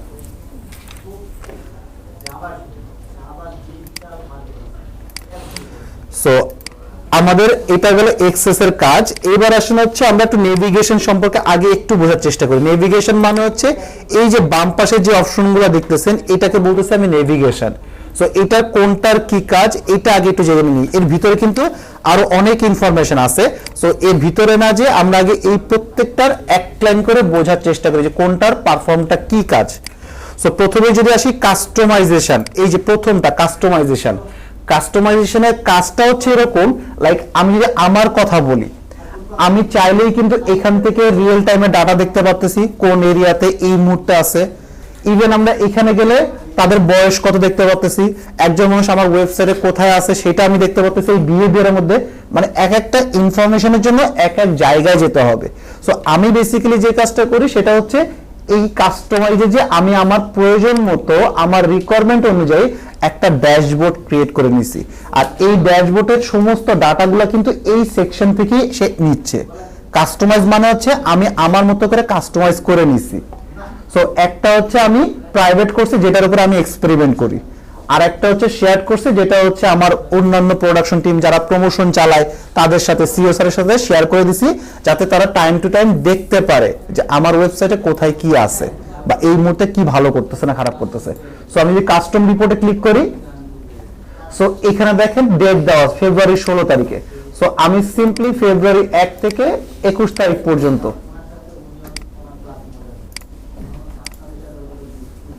ফেব্রুয়ারি 1 থেকে আজকে কয় তারিখ, 23 তারিখ, ফেব্রুয়ারি 22 তারিখ পর্যন্ত অ্যাপ্লাই ক্লিক করলাম। এখন আমার সামনে যেই ডাটাটা দিচ্ছে এই ডাটাটা শুধুমাত্র ফেব্রুয়ারি 1 থেকে ফেব্রুয়ারি 22 তারিখ পর্যন্ত অথেন্টিক ডাটা, যেটা গুগল আমাকে প্রোভাইড করতেছে আমার ওয়েবসাইটটাকে অ্যানালাইসিস করে। সো একটু যদি খেয়াল করে দেখি, এই 22 দিনের মধ্যে বাংলাদেশ থেকে 17,569 জন ইউজার মানুষ আমার ওয়েবসাইট ভিজিট করছে, এবং এই এতজনের মধ্যে 14,000 হচ্ছে টোটালি নতুন যারা আগে কখনো আমার ওয়েবসাইট ভিজিট করে নাই। সো এই ট্রাফিক বাই কান্ট্রি, এই ট্রাফিক কিন্তু আমি এই অ্যাকুইজিশনের ভিতরে পাবো, এই পুরো ডাটাটা অ্যাকুইজিশনের ভিতরে পাবো। আবার আমার ওয়েবসাইটে গুগল থেকে কতজন মানুষ আসছে, গুগল থেকে 11,000 মানুষজন আসছে, ফেসবুক থেকে কতজন, 1,760 মানুষজন আসছে। দেন এই সেকশন এই দুইটা সেকশন আমরা এই বিহেভিয়ার থেকে পাবো, দুইটা সেকশন যে আমার ওয়েবসাইট থেকে কোন পেজ থেকে মানুষজন বেশি বের হয়ে যাচ্ছে। সো মানুষজন যদি আমার যে পেজ থেকে সবচেয়ে বেশি বের হয়ে যাচ্ছে তার মানে ওই পেজের সমস্যা আছে, আদারওয়াইজ তো বের হওয়ার কথা না। তাহলে এখান থেকে কিন্তু আমি খুব সহজে বুঝতে পারতেছি এই পেজের উপর আমার নতুন করে কন্টেন্ট অ্যাড করতে হবে, নতুন করে ইমেজ অ্যাড করতে হবে, অথবা আমাকে ইন্টারলিঙ্কিং করতে হবে, ইন্টারলিঙ্কিং, সো দ্যাট মানুষজন যেন এই পেজ থেকে বের না হয়ে যায়। টপ ল্যান্ডিং পেজ, গুগলে কোনো কথা লিখবা, গুগলে কোনো কিছু ক্লিক করলে কি সে আমার ওয়েবসাইটে যে কোনো একটা পেজে ল্যান্ড করতেছে না? সো সে কোন পেজে বেশি মানুষজন ল্যান্ড করতেছে। সো দেখতেছি home page, all course, graphic, digital marketing, এই 4টা পেজ বা এই 5টা পেজ খুব ভালো করতেছে, বা 1000-এর উপরে যদি ধরি এই 4টা পেজ খুব ভালো করতেছে, রাইট? সো যদি খুব ভালো করে থাকে এই পেজ, তাহলে এই পেজের উপরে কি আমি নেক্সট মান্থ আরো ফোকাস করব? সো এর থেকে কি ফোকাস কোনটা করা উচিত? যেই পেজটা আমার ভালো করতেছে না, এক্সিট পেজ, সেই জায়গায় ফোকাস করতে হবে না? এখন কথা হচ্ছে যেটা ভালো করতেছে আমি বারবার সেই প্রোডাক্টের উপরে প্রমোশন করতেছি, তাহলে ওই প্রোডাক্টের পিছনে তো আর প্রমোশন করে লাভ নাই, শুধু শুধু আমার টাকা নষ্ট হচ্ছে। ওটা তো এমনি ভালো চলতেছে, বরঞ্চ যেটা ভালো চলতেছে না সেটার উপরে যদি আমি প্রমোশন করতাম তাহলে কি ভালো হতো না বেশি? সো এই জিনিসগুলো কিন্তু আমরা এখান থেকে খুব সহজে বুঝতে পারি। আরেকটা ইম্পর্টেন্ট পার্ট হচ্ছে এই যে লোকেশন, এই 20 দিনের মধ্যে এই যে 17,000 মানুষ আসছে, তারা কে কোন জায়গা থেকে আসছে? ঢাকা থেকে আসছে 12,000, চট্টগ্রাম থেকে 302, কুমিল্লা থেকে 219। এটা কিন্তু আমি এক্স্যাক্টলি বুঝতে পারলাম। আর এটার জন্য সুবিধাটা কোন জায়গায়? আমি যদি ফেসবুকে কোনো প্রমোশন দেই, গুগল অ্যাডস এর মাধ্যমে যদি কোনো প্রমোশন দেই, সো কোন এরিয়াতে দিব? সো ডেফিনেটলি আমি দেখতেছি ঢাকার বেশি মানুষজন আসতেছে, তার মানে তাদের কাছে আমি কি নিয়ে যাব? আমি আমার প্রোডাক্ট নিয়ে যাব, আমার ব্র্যান্ডিং এর দরকার নেই, কারণ তারা আমার প্রোডাক্ট সম্পর্কে অলরেডি জানে, আমার ব্র্যান্ড সম্পর্কে জানে বলে আসছে। কিন্তু যেখানে হচ্ছে আমার মানুষজন কম, তার মানে কি ওইখানে মানুষজন আমার কোম্পানি সম্পর্কে ভালো জানে না, তাহলে আমি যদি ওদের ক্ষেত্রে কি করব? ব্র্যান্ডিং করব, প্রমোশনটা করব ব্র্যান্ড নেম, যাতে মানুষজন আমার সম্পর্কে জানে। একটা জিনিস মাথায় রাখেন, যখন বিজনেস করতে যান বা বিজনেস করবেন, নেভার এভার কখনোই আগে প্রোডাক্ট প্রমোশনে যাবেন না, ডিরেক্ট সেলসে যাবেন না। আগে হচ্ছে আপনার ব্র্যান্ডিংটাকে মজবুত করেন, ব্র্যান্ডিংটাকে করেন, আগে ব্র্যান্ডিং করেন, তারপরে যদি আপনি প্রোডাক্টের প্রমোশনে যান তাহলে একমাত্র আপনি সাকসেস পাবেন। সো এইখান থেকে আমরা একটা অ্যানালাইসিস করতে পারি, সেটা হচ্ছে কি যে ঢাকার যদি বলি, ঢাকার ক্ষেত্রে আমার হচ্ছে ব্র্যান্ডিং এর দরকার নাই। কেন দরকার নেই? অলরেডি মানুষজন জানে, আসতেছে, কিন্তু এই সমস্ত জায়গায় হচ্ছে অনেক কম, তার মানে এই মানুষজনটা জানে না। সো এদের জায়গার পরিমাণটা আমাকে আরো বাড়াইতে হবে, আমার ব্র্যান্ডিংটাকে করতে হবে। সো এটা আমি খুব সহজেই বুঝতে পারলাম। আরেকটা জিনিস হচ্ছে এই যে ডিভাইস, এখন আমরা যখন কোনো প্রমোশন দিব, আপনি মনে করেন 1000 টাকা বা 100 টাকার প্রমোশন দিবেন। এখন বাংলাদেশের তো ঢাকার মধ্যেই তো 2 কোটি মানুষ, এখন 2 কোটি মানুষের জন্য বললাম 1 কোটি মানুষ হচ্ছে ইন্টারনেট ইউজ করে, 1 কোটি মানুষজন। 100 টাকা দিয়ে কি 100 কোটি মানুষের কাছে যাওয়া পসিবল না। আপনার যে প্রোডাক্ট বা যে সার্ভিস, এই প্রোডাক্ট সার্ভিস কি 1 কোটি মানুষ ইন্টারেস্টেড? ডেফিনেটলি না। আবার এই 1 কোটি মানুষের মধ্যে কি পিচ্চিরা আছে না, বয়স্ক আছে না? তো তারা তো অ্যাকচুয়ালি এই প্রোডাক্টটা পারচেজ করবে, তাদের কাছে টাকাই নেই, তাহলে অ্যাকচুয়ালি তাদের সামনে কি অ্যাড দিয়ে লাভ আছে? কোনো ধরনের প্রমোশনে যেহেতু তাদের কাছে লাভ নাই। সো এই ধরনের ডাটাগুলো আমার এই ধরনের প্রমোশন করতে হেল্প করবে। লাইক আমি একটা অ্যাড রান করতে যাচ্ছি, ধরে নেন, যেটা আপনারা ভালোভাবে বুঝেন, ফেসবুকের একটা অ্যাড রান করতে চাচ্ছি আমি, আমার কাছে বাজেট হচ্ছে 100 টাকা। এখন 100 টাকা দিয়ে আমি 1 কোটি মানুষকে দিতে পারবো না, 1 সেকেন্ডের মধ্যে দায়ী হয়ে যাবে, আমার একটা শেষ হয়ে যাবে। সো বেটার হচ্ছে আমি এই ডাটার উপরে বেস করে চুজ করলাম, যেহেতু আমার প্রোডাক্টটা বা আমার ওয়েবসাইটটা দেখতেছি ছেলেরা বেশি ইউজ করতেছে, তাহলে এই মুহূর্তে এই একটা আমি ছেলেদের ফোকাস করি। তাহলে 1 কোটি মানুষের মধ্যে যদি 50 লাখ ছেলে হয়, 50 লাখ মেয়ে হয়, মেয়ে 50 লাখ বাদ দিলাম, আমার কি অডিয়েন্স কমে আসলো না? এখন এই 50 লাখের মধ্যে আমি যদি একটু নিচে নামি, কারা হচ্ছে সবচেয়ে বেশি আছে? 18 থেকে 24 বছরের বেশি মানুষজন দেখতেছে, তারপরে 25 থেকে 34। সো আমি এই 2 সেগমেন্টকে কাজে দিলাম, 18 থেকে 34 চুজ করলাম, তাহলে 50 লাখ থেকে কি আমার অডিয়েন্স আরো কমে আসলো? এরপরে আমি দেখলাম হচ্ছে আচ্ছা মোবাইল থেকে বেশি মানুষজন ভিজিট করতেছে, ডেস্কটপ থেকে কম, তাহলে এবারকার একটা শুধুমাত্র মোবাইলে যারা ইউজ করবে ইন্টারনেট তাদের সামনে আসবে, আমার অডিয়েন্সকে আরো কমে আসলো। দেন এই লোকেশনটা দেখলাম, ঢাকা চুজ করলাম, ঢাকার পরে হচ্ছে ঢাকা সিটি দিলাম। এবার হচ্ছে আমার লোকেশনে যখন আরো ছোট আসলো, তখন এক্স্যাক্টলি যারা ইন্টারেস্টেড, যারা আসলে পারচেজ করবে, তাদের সামনে হচ্ছে আপনার একের অধিকবার, একবারও তো স্কিপ করলাম, সেকেন্ড টাইম আবার কিন্তু আমার একটা আসলো, তখন হয়তো আমি আপনার ওয়েবসাইটে ভিজিট করলাম অথবা প্রোডাক্টটা পারচেজ করলাম। সো দ্যাট মিনস আপনি যারা ইন্টারেস্টেড তাদের সামনে যদি আপনার অ্যাডটা নিয়ে যান বা আপনার প্রোডাক্টটা নিয়ে যান, তাহলে একমাত্র সেল করা পসিবল। ক্লিয়ার সবার? সো আমি অ্যাকচুয়ালি ফাঁকিবাজ বলেন বা যাই বলেন, আমি চাইলে এই প্রত্যেকটা সেকশন থেকে ডাটাটা অ্যানালাইসিস করতে পারতাম, বাট আমি যেটা করছি এখানে আমার ইচ্ছা মতো করে আমার যা যা দরকার সেই অনুযায়ী আমি একটা ড্যাশবোর্ড ক্রিয়েট করে নিছি। সো আমি আপনাদেরকে এখন একটা ড্যাশবোর্ড ক্রিয়েট করে দেখাচ্ছি। সো এটাকে হচ্ছে ডিলিট করে দিলাম আমি, রাইট? ডিলিট করে দিলাম। এখন হচ্ছে আমরা কিভাবে ক্রিয়েট করব, এই যে অ্যাড উইজেট নামে একটা অপশন আছে, সো অ্যাড উইজেটে ক্লিক করলাম। এই যে এখানে আগে একটা টাইটেল দেন, আপনি কি চাচ্ছেন, সো আমরা কি এজ চাচ্ছি, কোন বয়সের মানুষটা চাচ্ছি, সো আমি এখানে একটা নাম দিলাম ইউজার্স বাই এজেস। আচ্ছা, এখানে হচ্ছে আপনি ডাটাটা কিভাবে দেখতে যাচ্ছেন, আপনি চাইলে ম্যাট্রিক্স ওয়াইজ দেখতে চান, আপনি চাইলে টাইমলাইন ভাবে দেখতে চান, বাট আমার এক্স্যাক্টলি ডাটা দরকার। সো ডাটার জন্য আমরা টেবিলটাকে চুজ করলাম। টেবিলটা চুজ করার পরে এবার হচ্ছে এখানে সে কি বলছে, ডাইমেনশন, সো আমি এখানে এজ দিলাম, আমি এজ সম্পর্কে ডাটা চাচ্ছি, এজ রিলেটেড এজ দিলাম। এখানে ম্যাট্রিক্স বলছে, আমি অ্যাকচুয়ালি কি চাচ্ছি, আমি চাচ্ছি ইউজার চাচ্ছি, কতজন মানুষ, কতজন মানুষ, আর এই এতজন মানুষের মধ্যে কতজন টোটাল নতুন, এটা আমি চাচ্ছি, এই ইউজার চুজ করলাম। এবার যদি আমি একটু নিচে এই সেভে ক্লিক করি, এটা একদম নিচে ক্রিয়েট হয়ে যাবে, এই যে দেখেন ক্রিয়েট হয়ে গেছে।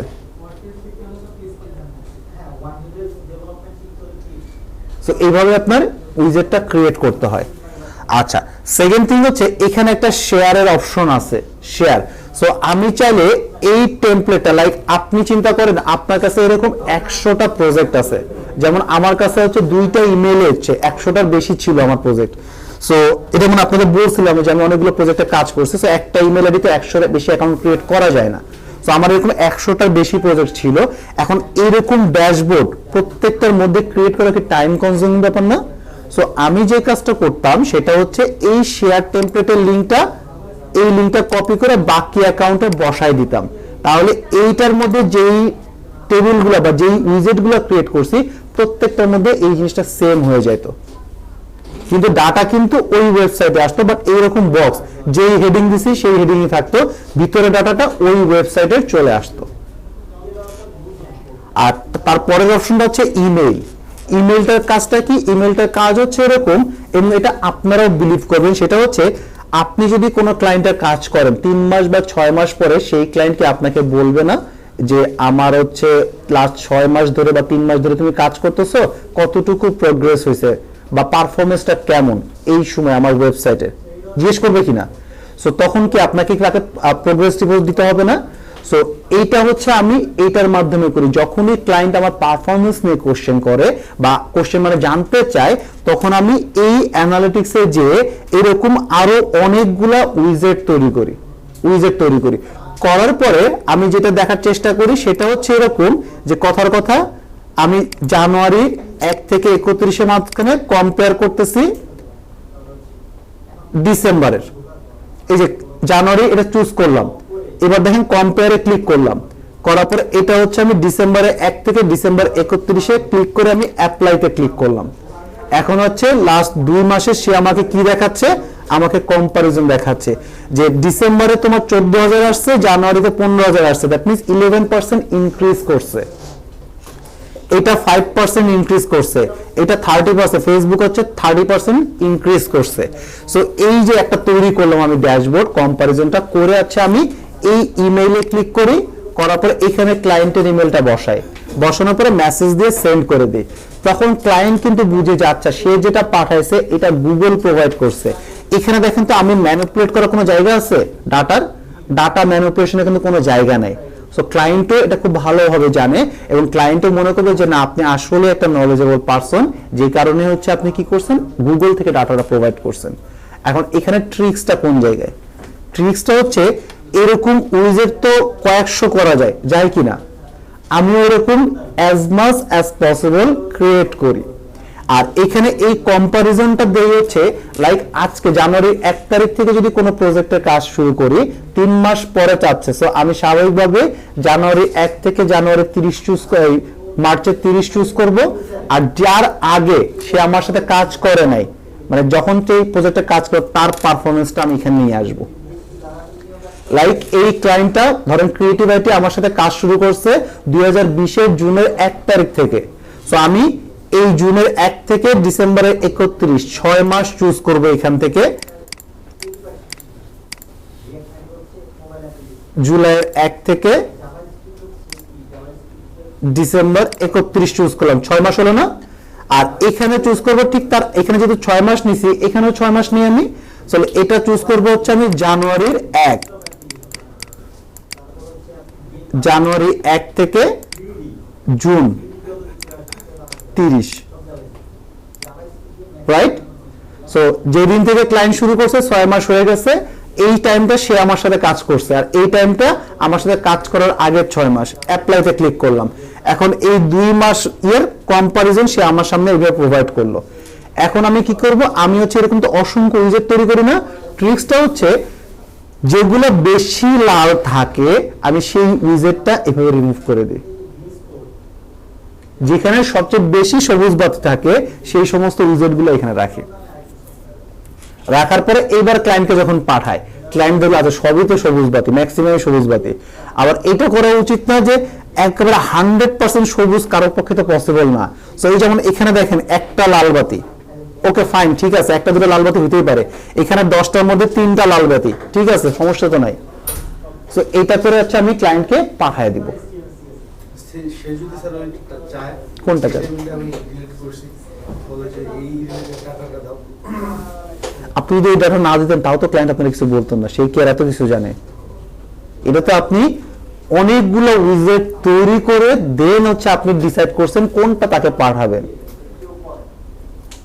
এবং আমি এটাকে আপনাদের গ্যারান্টি দিয়ে বলতে পারি, শতকরা 2% না, শতকরা 5% মানুষ এই ড্যাশবোর্ডে কাজ পারবে। যে ইন্টারন্যাশনাল মার্কেটে বলেন আর যাই বলেন না কেন, সবাই কাজ পারে। কোন কাজটা পারে? এখান থেকে দেখে দেখে কাজ পারবে। এই জিনিসগুলো সবাই জানে। এই ড্যাশবোর্ডে এইভাবে সেট আপ করাটা খুব কম মানুষজন পারে, খুবই কম, হাতে গোনা। যারা অ্যানালিটিক্স নিয়ে কাজ করে তাদেরকে করতে বললাম তো দেখেন পারে কিনা, আমি গ্যারান্টি দিয়ে বলতে পারি এটা। হ্যাঁ, আপনি কি কি চাচ্ছেন তার উপরে বেস করে আমার যেটা রিকোয়ারমেন্ট থাকে আমি সেই অনুযায়ী উইজেট তৈরি করে নিই। হ্যাঁ, মানে আপনি ক্লায়েন্টকে কি দেখাতে চান? বেসিক্যালি ক্লায়েন্ট চায় হচ্ছে ট্রাফিক চাই, টপ পারফর্মিং পেজ চাই, টপ এক্সিট পেজ চাই। এই ধরনের ডাটাটা আপনি জানেন, ক্লায়েন্টের এত ডিটেইল জানে না। ক্লায়েন্ট জানবে ক্লায়েন্টের রিকোয়ারমেন্ট কি থাকে সেটা আমি বলে দিচ্ছি। ক্লায়েন্ট হয়তো বলবে আচ্ছা এটা কি দেখা পসিবল, কোন এরিয়া থেকে আমার আসতেছে, এই যে এই সেকশনটা। তারপর ক্লায়েন্ট বলতে চাইতে পারে আচ্ছা মোবাইল থেকে না ডেস্কটপ থেকে আসতেছে, ছেলে না মেয়ে, তাদের বয়স কত, এই জিনিসগুলো সে এইভাবে বলবে। বাট আপনি যখন এইভাবে কাস্টম করে তাকে দিবেন, রিয়েলি সে আপনাকে অ্যাপ্রিশিয়েট করবে, কোনো মিস নাই। কারণ এত ডিটেইল ডাটা এইভাবে কোনো জায়গায় আপনি পাবেন না, কোনো জায়গায় পাবেন না। হ্যাঁ, আর এখানে আরেকটা অপশন হচ্ছে এক্সপোর্ট। আপনি যদি মনে করেন যে না আমি এটাকে ডাউনলোড ইমেল করব না, এখান থেকে আমি এটাকে ডাউনলোড করে আমার মেইল থেকে মেইল করব, সেটাও করা পসিবল। এই যে এখানে এক্সপোর্টে ক্লিক করবেন, পিডিএফ এ ক্লিক করলেই এটা ডাউনলোড হয়ে যাবে। ডাউনলোড হয়ে যাবে পিডিএফ ফাইলটা। এবার ওই পিডিএফটা আপনি ক্লায়েন্টকে পাঠিয়ে দিবেন। স্যার এই যে আমরা যে এর আগের বার যে আমরা ডাইরেক্ট এখান থেকে মেইল করছিলাম, ওই সময় সে কোন ভাবে ডাটাটা দেবে? এখানে যে পিডিএফটা ডাউনলোড হচ্ছে এই পিডিএফটা তার কাছে যাবে, দেখবেন।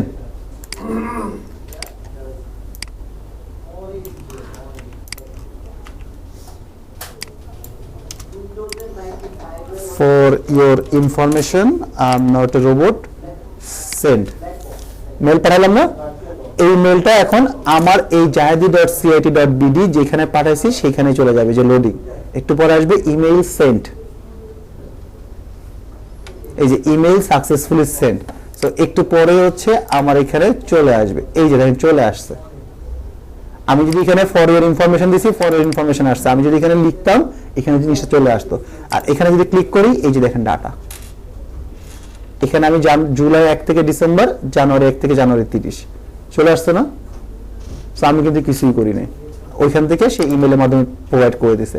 বাট আপনি যদি মনে করেন যে না আমি যেটা চাচ্ছি সেটা হচ্ছে এরকম যে এখান থেকে হচ্ছে আমি ডাউনলোড করব তারপরে পাঠাবো, সেটা পাঠাতে পারেন।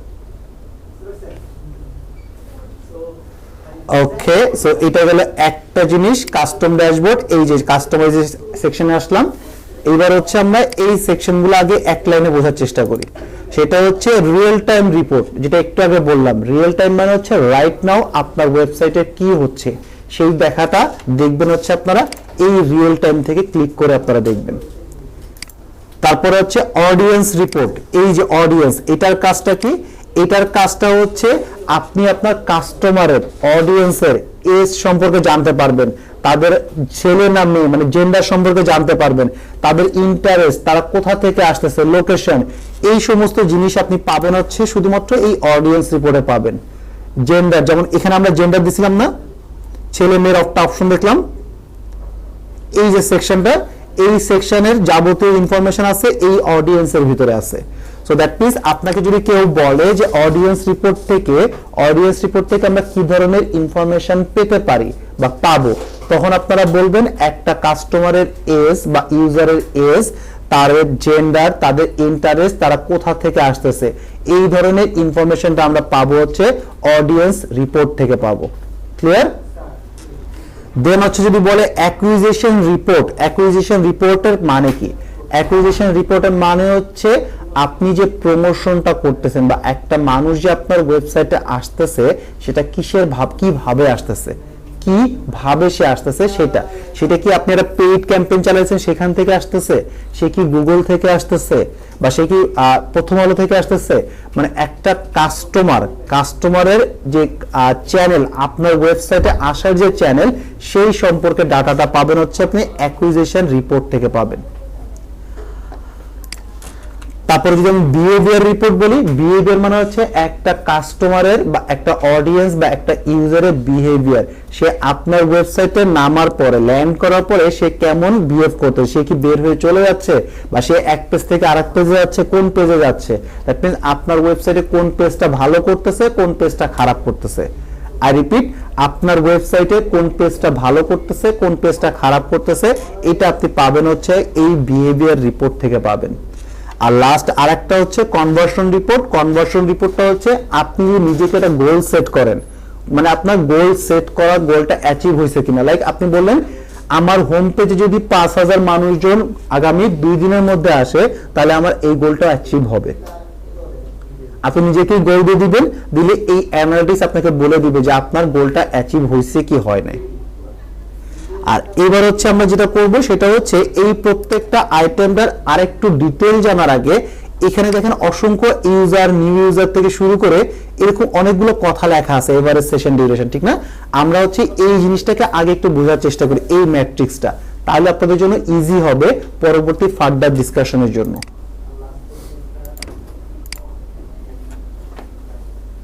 সো আপনারা দেখতে পাচ্ছেন এটা। সো প্রথমে হচ্ছে সেশনস কথাটার মানে কি? সেশনস কথার মানে হচ্ছে আমি মনে করি এই যে ক্রিয়েটিভ আইটি ইনস্টিটিউটের ওয়েবসাইটে ঢুকলাম, সো যখনই ঢুকলাম আমার সেশনটা স্টার্ট হয়ে গেছে। সো সেশন কথার বাংলায় সহজ কথা মনে রাখার জন্য বলতে পারি কতবার একটা মানুষ আপনার ওয়েবসাইটে ভিজিট করছে, কতবার। সো যখনই আমি ক্রিয়েটিভ আইটি ইনস্টিটিউটের ওয়েবসাইটে ঢুকছি তার মানে আমার একটা সেশন শুরু হয়ে গেছে। এখন যদি আমি 6 ঘন্টা না, 24 ঘন্টা না, 48 ঘন্টা টানা কাজ করি তাও সে একটা সেশনই কাউন্ট করবে, একবার সে এই ওয়েবসাইটে ঢুকছে। এখন এখানে একটা বিশেষ দ্রষ্টব্য আছে, সেটা হচ্ছে আমি মনে করেন এই যে কাজ করতে করতে মাউসটা রাখলাম,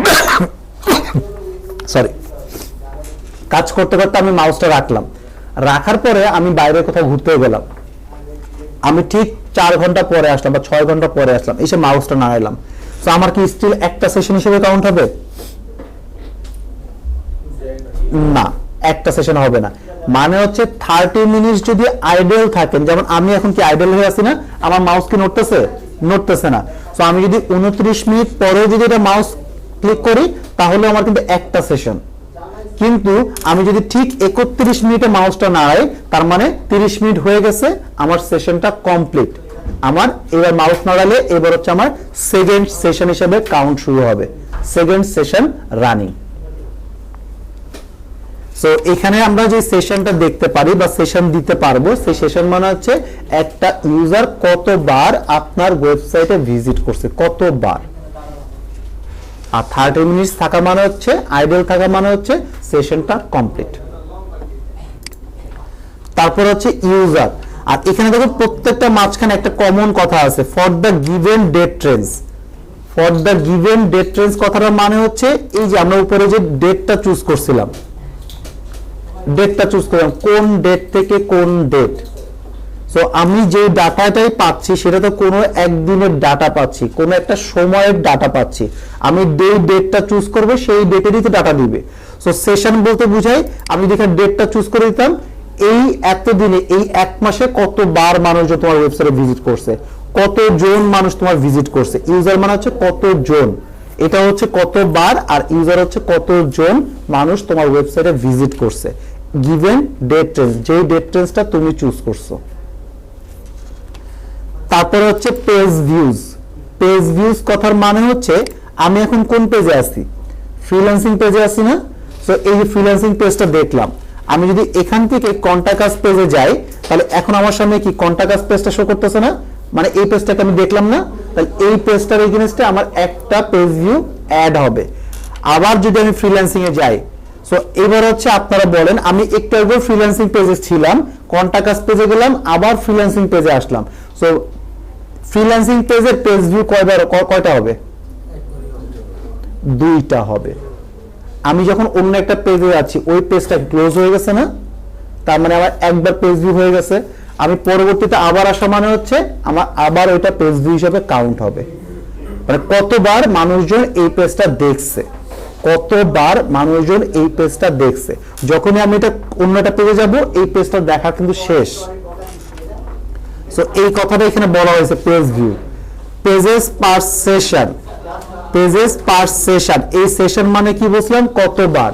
সো এই সেশন মানে হচ্ছে বা কতক্ষণ যেটা বলতে পারেন, কতক্ষণ।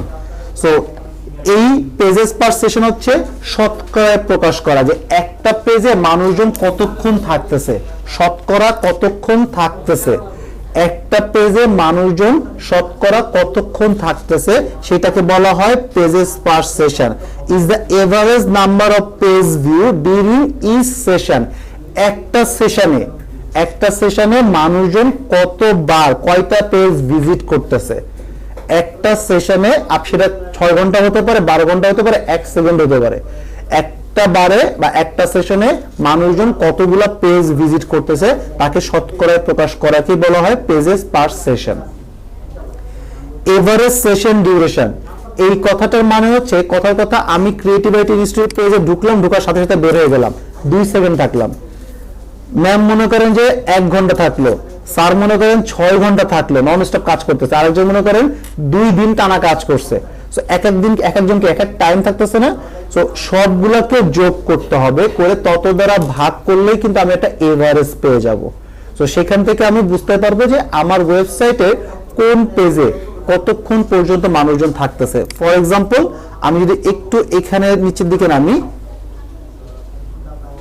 এই যে দেখেন ঢাকা থেকে যে মানুষজনরা আসতেছে তারা এভারেজ সেশন ডিউরেশন, তারা আমার ওয়েবসাইটে কতক্ষণ থাকতেছে, 3 মিনিট 30 সেকেন্ড থাকতেছে এভারেজ। সো আমি বলতে পারি এখানে যে ৭৬,০০০ মানুষ আছে, এই ৭৬,০০০ মানুষ আমার ওয়েবসাইটে 3 মিনিট করে 3.5 মিনিট করে ছিল। সো যত বেশি থাকবে তত বেশি ভালো না আমার জন্য। সো এটা হচ্ছে সেই সেশন, এখান থেকে আমি একটা ভালো আইডিয়া নিতে পারি যে আমার ওয়েবসাইটে মানুষজন কতক্ষণ স্টে করতেছে। এরপরে অপশনটা হচ্ছে বাউন্স রেট। পুরো অ্যানালিটিক্সে আপনারা কিছু বুঝেন আর না বুঝেন, এই বাউন্স রেটটা আপনাকে বুঝতে হবে। এবং এটা শুধুমাত্র আপনার ডিজিটাল মার্কেটিং এর জন্য না, আপনার রিয়েল লাইফে যে কেউ এই কথাটা জিজ্ঞাসা করতে পারে বাউন্স রেট কথাটার মানে কি। সো এই জন্য বলতেছি আগে হচ্ছে কোশ্চেনটা শুনেন, এটা এক কথায় অ্যান্সার দিবেন অল টাইম আগে এটার অ্যান্সারটা প্রোভাইড করবেন, তারপরে ডিটেইল বলার চেষ্টা করবেন। সো বাউন্স রেট কথার মানে হচ্ছে সিঙ্গেল পেজ ভিজিট, এক কথায় অ্যান্সার। আমি আবারও বলতেছি বাউন্স রেট কথার মানে হচ্ছে সিঙ্গেল পেজ ভিজিটকে বাউন্স রেট বলা হয়।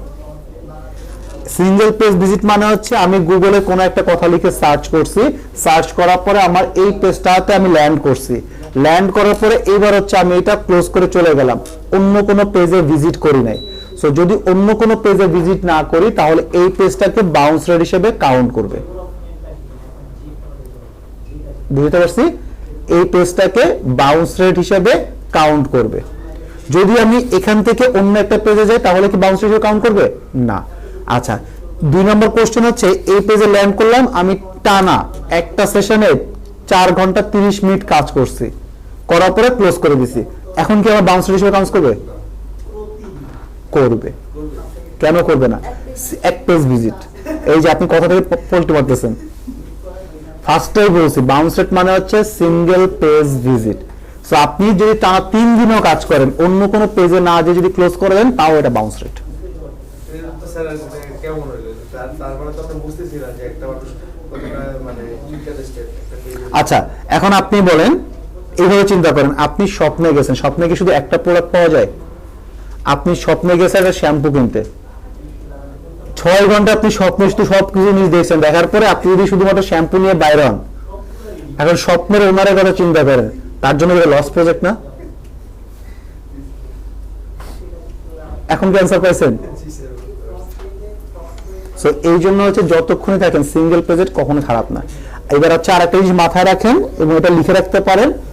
সো বাউন্স রেট যত বেশি হবে, এটা লেখা দরকার নেই, বাউন্স রেট যত বেশি হবে তত কি খারাপ আপনার জন্য, রাইট? সো যদি দেখেন আপনার কোনো একটা পেজের বাউন্স রেট 40 বা 40 উপরে, একটু উপরে, তার মানে হচ্ছে আপনার ওই পেজ নিয়ে কনসার্ন হওয়ার দরকার আছে, আপনার ওই পেজ নিয়ে কাজ করার দরকার আছে। মানে আপনি একটা প্ল্যানিং শুরু করবেন, এই পেজের আমাকে নতুন করে কন্টেন্ট অ্যাড করতে হবে। কন্টেন্ট হতে পারে ইমেজ, হতে পারে কন্টেন্ট, হতে পারে ভিডিও, হতে পারে কন্টেন্ট, হতে পারে হচ্ছে আপনার অ্যাঙ্কর টেক্সট থেকে আপনি ইন্টারলিঙ্কিং করতে পারেন, রাইট?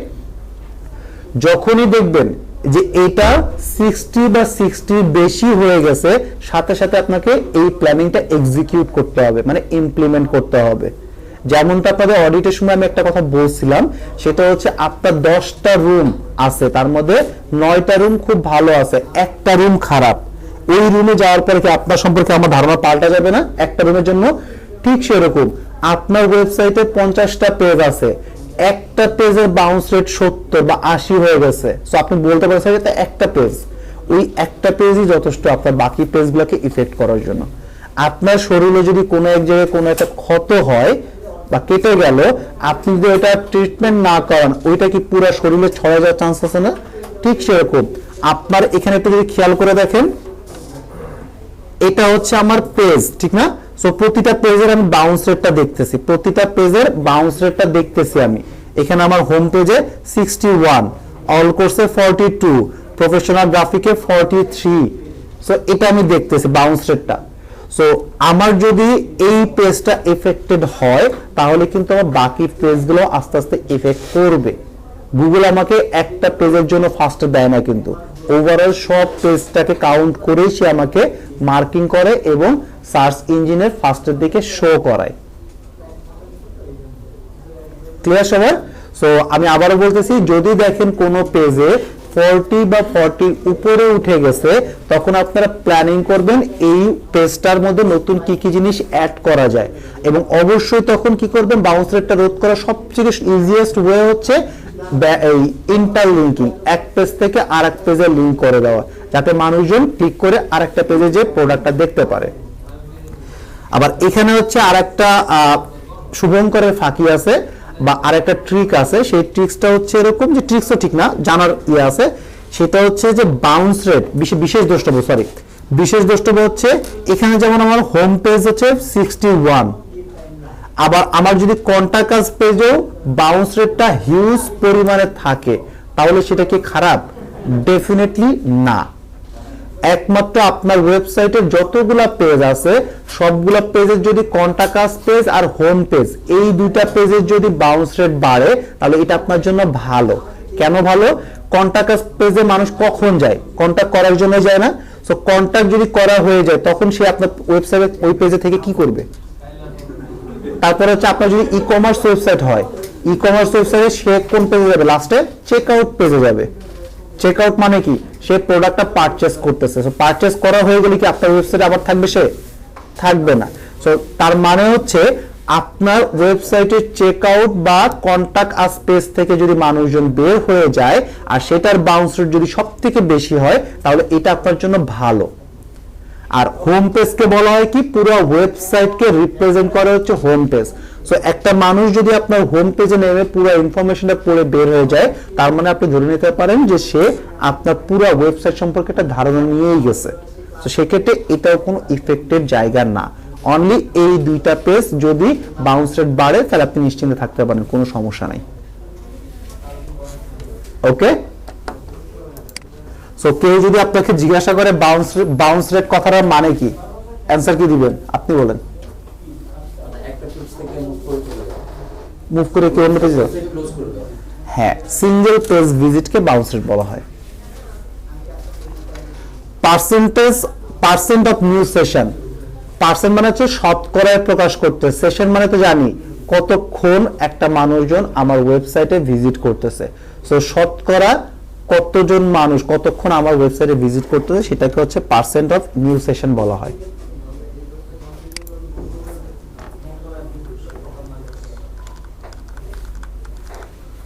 ওকে,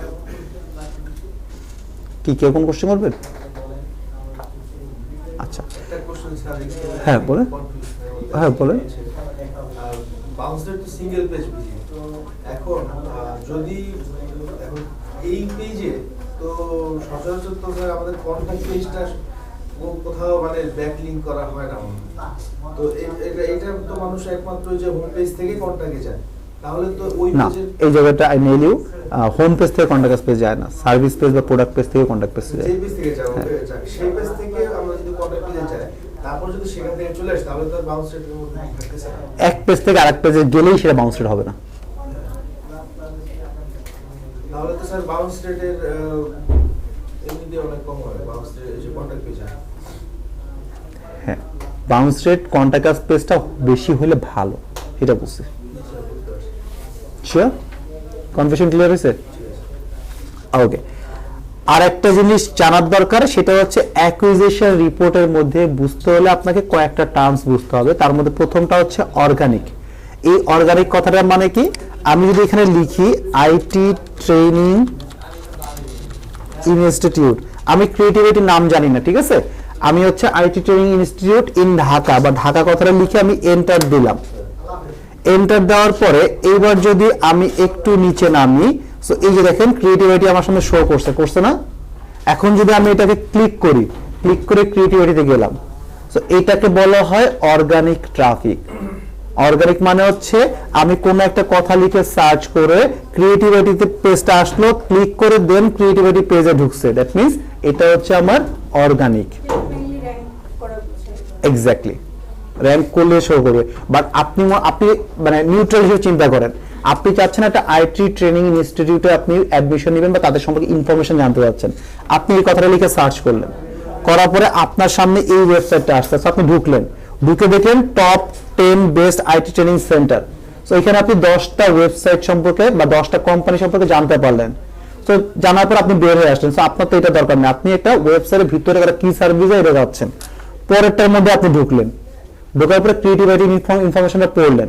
সো আপনার ব্যক্তি কিন্তু আপনি পড়ছেন, কিন্তু আমি যদি ক্রিয়েটিভিটির সাইডে কাজ করে থাকি, এখন আপনাকে সে আমাকে অর্গানিক ট্রাফিক হিসেবে ধরবে, যে এই ব্যক্তিটা ক্রিয়েটিভিটি লিখে সার্চ করে দেয়, যে কোনো একটা কথা লিখে সার্চ করছে এবং ক্লিক করে তোমার ওয়েবসাইটে ঢুকছে।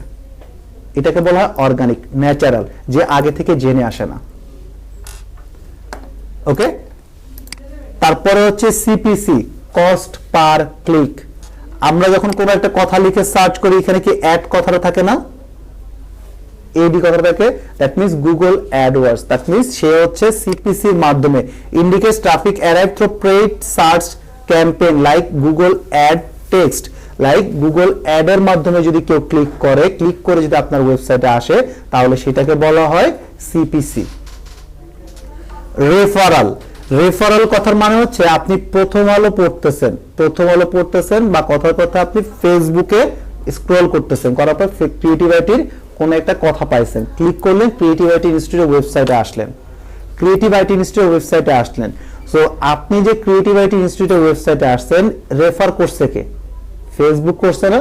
দ্যাট মিন্স এই ফেসবুক বলি বা প্রথম আলো বলি বা আমরা যে সমস্ত জায়গায় ব্যাকলিঙ্ক করি, সেখান থেকে মানুষজন আসতেছে না, সো সেই সমস্ত সাইটগুলোকে বলা হয় রেফারাল সাইট, যেখান থেকে মানুষজন আপনার ওয়েবসাইটে ভিজিট করতেছে। আমাদের যে সাইটগুলো আমরা করব, এটা তো অ্যামাজনের রেফারেল সাইট। আপনার, হ্যাঁ, অ্যামাজনের রেফারেল সাইট। দেন হচ্ছে ইমেইল মানে হচ্ছে আমি যদি আমার ইমেইলটা আপনাদেরকে দেখাই, সেটা হচ্ছে এই যে কম্পোজে ক্লিক করলাম, এখানে দেখছেন ক্রিয়েটিভিটি ইনস্টিটিউট ওয়েবসাইট আছে না, আমি যদি কাউকে মেইল করি, সে কিন্তু আমার এই ইমেইল সিগনেচারের মাধ্যমে ক্লিক করে কোথায় আসতে পারবে? আমার ওয়েবসাইটে যেতে পারবে না। সো এখান থেকে কতজন মানুষ যাচ্ছে এটাও কিন্তু আমরা এখান থেকে দেখতে পারি। ক্লিয়ার? দেন হচ্ছে নান, এখানকার নান মানে হচ্ছে ডিরেক্ট, মানে সরাসরি যদি এই ব্রাউজারে আমি লিখি ক্রিয়েটিভ আইটি ইনস্টিটিউট .com লিখে আমি এই যে এন্টার দেই, তার মানে আমি হচ্ছে ডিরেক্ট ট্রাফিক, যে সরাসরি অ্যাড্রেস বারে পুরো বিজনেস নেমটা ওয়েব অ্যাড্রেসটা লিখে ঢুকছে, সেটা হচ্ছে এই সিপিসির মধ্যে, এই নানের মধ্যে পড়বে, ডিরেক্টলি আসতেছে। দেন সোর্স আর রেফারেল অলমোস্ট সেম। সেটা কিভাবে? সেটা হচ্ছে এই রেফারেলটিকে আমরা সবাই বুঝছি। সো আমি যদি ফেসবুকের এক্সাম্পলটা আবার দেই, যে আপনি ফেসবুকে স্ক্রল করতে করতে ক্রিয়েটিভ আইটির একটা পোস্ট পাইলেন, ক্লিক করে ক্রিয়েটিভ আইটি ইনস্টিটিউট ওয়েবসাইটে আসলেন। এখন আমি আপনাকে জিজ্ঞাসা করলাম, আপনি যে ক্রিয়েটিভ আইটির সন্ধান পাইছেন, আপনার রেফারেলটাকে আপনি কি বলবেন? ফেসবুক হচ্ছে আপনার রেফারেল। আমি যদি সেম কোশ্চেনটা বলি যে আচ্ছা আপনার সোর্সকে, তখন আপনি কি বলবেন? facebook.com। আপনি যদি এক্সাক্ট ইউআরএলটা প্রোভাইড করেন তাহলে সেটা হচ্ছে সোর্স। আপনি যদি তার নামটা প্রোভাইড করেন, নাম, লাইক রেফারেলের ক্ষেত্রে বলতেছি ফেসবুক, সোর্সের ক্ষেত্রে কি আপনি সোর্সটা আমাকে দিবেন না? সেই সোর্সটা কি? facebook.com। রেফারেলের ক্ষেত্রে প্রথম আলো থেকে আসছেন, রেফারেল হচ্ছে প্রথম আলো নামটা, আর সোর্সটা কি? প্রথম-আলো.com। এটা হচ্ছে আমার সোর্স। ওয়েবসাইট অ্যাড্রেসটাকে বলা হয় সোর্স। যেমন আরো একটা সহজ করে বলি, কথার কথা, আপনি এখানে ভর্তি হয়েছেন কিভাবে? আপনার এক ফ্রেন্ডের নাম মাধ্যমে, এই ফ্রেন্ড হচ্ছে আপনার রেফারেল। আমি যদি বলি আপনার সোর্স কি? সোর্স, তখন আপনি তার নামটা বলবেন, এক্স্যাক্টলি মেনশন করবেন যাতে আমি তাকে ট্রেস করতে পারি। সহজ কথা, ক্লিয়ার? আচ্ছা, সো আমি আপনাদেরকে বেটার হচ্ছে এই জিনিসটা, এই সোর্সটা, রিসোর্সটা আমি আপনাদেরকে দিয়ে দিব, পিডিএফ ফাইলটা দিয়ে দিব। হ্যাঁ, পিডিএফ ফাইলটা আমি ক্লাসে রুমে যেয়ে দিয়ে দিব। আপনাদের কাছে আমার রিকোয়েস্ট থাকবে, আপনারা হচ্ছে কোথা থেকে, এগুলো দরকার নাই, এই যে 15 থেকে শুরু করে লাস্ট পর্যন্ত একবার সেফ রিডিং পড়বেন। রিকোয়েস্ট, একবার সেফ রিডিং পড়বেন। সো রিডিং পড়লে সুবিধাটা কি? কোনো এক জায়গায় যদি আপনারা আটকায় যান, সো আমি আপনাদেরকে হেল্প করতে পারবো, বুঝাইতে পারবো। আর এইটা বলতে পারেন যে আপনার বিজনেসে কি পরিমাণ ইম্প্যাক্ট ফেলাবে, যতক্ষণ না পর্যন্ত আপনি কাজ করবেন ততক্ষণ পর্যন্ত আপনি বুঝতে পারবেন না। আমি মানে ডিপার্টমেন্ট হেড হয়েছি, বা ক্লায়েন্টের সাথে, এতগুলো ক্লায়েন্টের সাথে কাজ করি, বা ক্লায়েন্টের স্যাটিসফাইড করি, জাস্ট বিকজ এই কারণে, অ্যানালিটিক্সের কারণে আমার কাজটা অনেক ইজি করে দেয়। আমি ক্লায়েন্টের সাথে কথা বলতে পারি, ক্লায়েন্টকে বুঝাতে পারি যে আমি নলেজেবল পারসন, এবং এটা ফ্যাক্ট। ক্লায়েন্টরাও তখন বুঝে না, ও যেগুলো বলতে সবগুলো লজিক্যাল। এবং এখানে একটা ডাটাও কি আমার নিজের তৈরি করা, গুগল নিজে প্রোভাইড করতেছে। সো একটা মানুষ সম্পর্কে সে চাচ্ছে তার সেলটা ভালো হোক, আমি তার ভুলটা ধরাই দিচ্ছি, এবং প্রত্যেকটা মানুষের যদি ভুলটা ধরাই দেই, সো স্বাভাবিকভাবেই সে আপনার প্রতি একটু হলেও প্লিজড হবে না, স্বাভাবিক। কিন্তু আপনি যদি তার ভুলটা ধরাই দেন উইথ রেফারেন্স, যেটা অ্যাকচুয়ালি ফ্যাক্ট হচ্ছে, একটা হচ্ছে আমি মুখের উপরে বললাম যে তোমার ছেড়ে আমার হাতে ব্যাকে কোনো ডাটা নাই, তো স্বাভাবিকভাবে সে বলবে চাওয়াবাজি করতেছে। কিন্তু যদি আমি এই ধরনের ডাটা দিয়ে তার সাথে কথা বলি, তখন কিন্তু সে বলবে যে না, this is fact. Exactly right. আচ্ছা স্যার, আমার একটা প্রশ্ন ছিল, এটা হচ্ছে কি, এটা তো ক্রিয়েটিভ আইটির যেটা দেখলাম আমরা, এখন আমি যদি কোনো ওয়েবসাইটে চলি, ওই ওয়েবসাইটে যদি এরকম ট্রাফিকই না থাকে, তাহলে আমি তো এতগুলো দেখতে পারবো না। ট্রাফিক একদম নতুন ওয়েবসাইট, একদম ব্র্যান্ড নিউ যদি হয়, সো আপনি যদি আজকে ক্রিয়েট করি, যেমন আমাদের ব্রাইট স্কিলের কথা বলি, ব্রাইট স্কিল লঞ্চ করছে হচ্ছে জানুয়ারির 1 তারিখে। সো ওই দিন থেকে আমি ডাটাটাকে দেখার চেষ্টা করতেছি যে অ্যাকচুয়ালি ডাটা আসতেছে। যেমন আপনার সাইড যদি বলি আমি ব্রাইট স্কিল কিভাবে কাজ করছি, সো আমরা হচ্ছে ফার্স্টে দেখলাম যে কোনো ট্রাফিক নেই, আমার ডিরেক্টলি করা হচ্ছে মানুষজন কিন্তু জানে না, তার মানে প্রমোশন করো, ব্র্যান্ডিং করো, বিভিন্ন কমিউনিটিতে পোস্ট করো। সো আমরা কিন্তু এখন হচ্ছে ট্রাফিক ভালো আসতেছে কেন? কারণ আমরা ওই জিনিসটা বুঝতে পারছি যে ট্রাফিক নাই, আমার সেল পরে হোক, বা ট্রাফিক তো আসতে হবে, মানুষজনকে তো জানাইতে হবে। সো বিভিন্ন গ্রুপে, বিভিন্ন স্টুডেন্টের গ্রুপে, বা বিভিন্ন কমিউনিটিতে, যেমন কিছুদিন আগে রাজশাহী ইউনিভার্সিটিতে ব্রাইট স্কিল প্রমোট করা হয়েছে, কারণ ওখানে যে ভিসি আছে সে বলছে 35,000 স্টুডেন্ট আছে রানিং। সো 35 স্টুডেন্ট যদি 10% 3500 যদি আসে, আমার ট্রাফিক বাড়তেছে না? সো এটা তো আমার আরেকটা ফাইন্ডিংস আর কি। কিন্তু আমার যদি এই অ্যানালিটিক্স ডাটা না থাকতো, আপনি কি বলতে পারতেন যে কত মানুষ আদৌ আপনার ওয়েবসাইটে ভিজিট করতেছে কিনা? হতে পারে আপনার র্যাঙ্ক নাই, তার মানে তো এই না যে একটা মানুষ আপনার ভিজিট করতেছে না।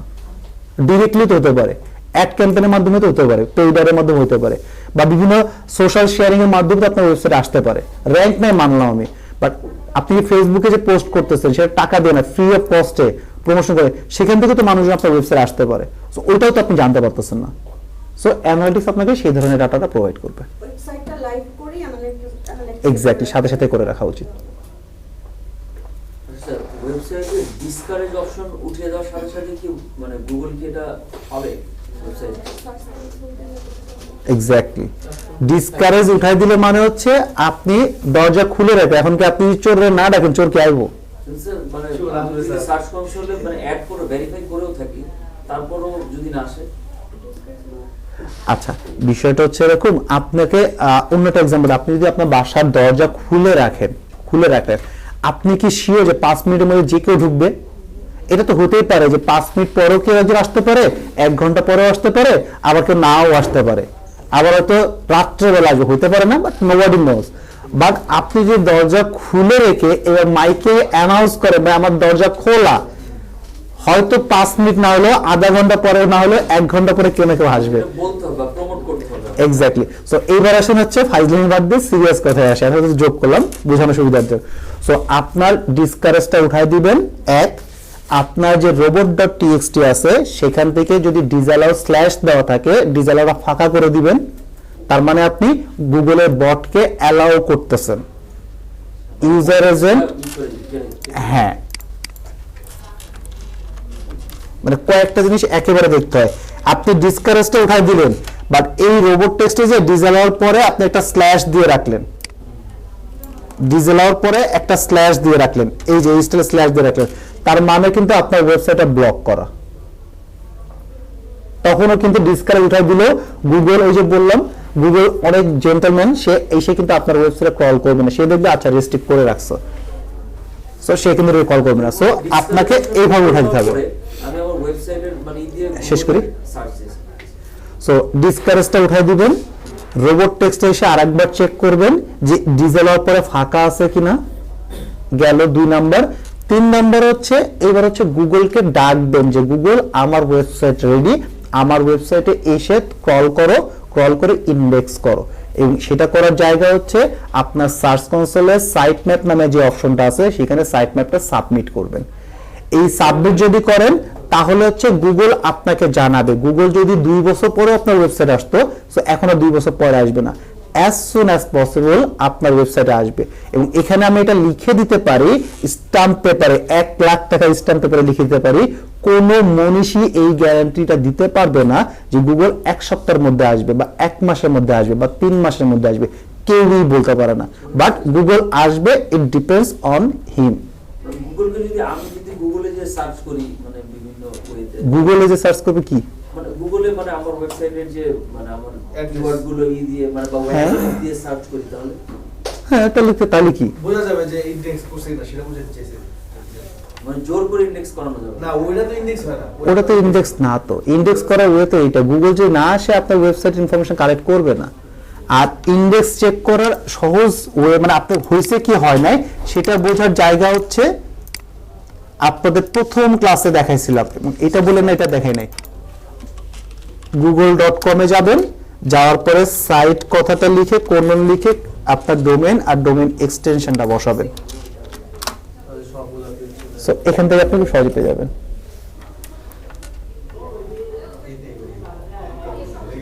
এটা চেক করা হয়ে যাচ্ছে আপনার ওয়েবসাইটে ইন্ডেক্স করছে কি করে নাই। স্যার যদি স্ল্যাশের পরে অ্যাডমিন লেখা থাকে তার মানে কি অন্য সব পেজ দেখো শুধু অ্যাডমিন সেকশন? এটার পরে স্ল্যাশ অ্যাডমিন, না, ওই যে না, ওই যে রোবটস ফাইলে আচ্ছা, মানে এই যে এখানে যে স্ল্যাশ থাকে, তারপরে স্ল্যাশ দিয়ে অ্যাডমিন লেখা থাকে, এই স্ল্যাশটার মানে কি ম্যাম?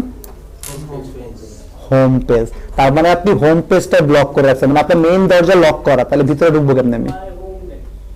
সো এই স্ল্যাশটা দেওয়া মানে হচ্ছে আপনি হোম পেজটাকে রেস্ট্রিক্ট করছেন, আর হোম পেজটা আপনি ডিসঅ্যালাউ করা মানে হচ্ছে আপনার পুরো ওয়েবসাইটটা ডিসঅ্যালাউ করা। স্যার সাইট ইন্ডেক্সে দেওয়ার পরে যদি আমি আমার সাইটে সার্চ করি তখন ক্রিয়েটিভিটি যখন সার্চ করি ওদের মেটা টাইটেল যেভাবে আসে আমাদেরটা তো যেভাবে আসে না তো এটা কেন আসে না মানে অবশ্যই আসবে, মেটা আসে না, মেটা ডেসক্রিপশন নাকি মেটা টাইটেল মেটা টাইটেল আসবে ইন্ডেক্স না, মেটা ডেসক্রিপশন আসবে না, এই মেটা ডেসক্রিপশন আপনাকে দিতে হবে। আচ্ছা এই পয়েন্টটা কিন্তু দিতে হবে, বাট গুগল আদৌ এটা দেখাবে কি দেখাবে না এটা শিওর না। এবং আজ থেকে 2 থেকে 2.5 বছর আগে, এটা আমি আপনার সাথে ডিসক্লোজ করি নাই কারণ করলে হচ্ছে আপনারা এটা ফলো করবেন, এই কারণে আজ থেকে 2 থেকে 2.5 বছর আগে গুগল একটা টুইটারের মাধ্যমে অ্যানাউন্স করছে যে এখন থেকে মেটা ডেসক্রিপশন র্যাঙ্কিং এ ইফেক্ট করবে না। আপনারা সার্চ করে দেখতে পারেন, 2 থেকে 2.5 বছর আগে গুগল বলছে মেটা ডেসক্রিপশন র্যাঙ্কিং অ্যালগরিদমে এফেক্ট করবে না।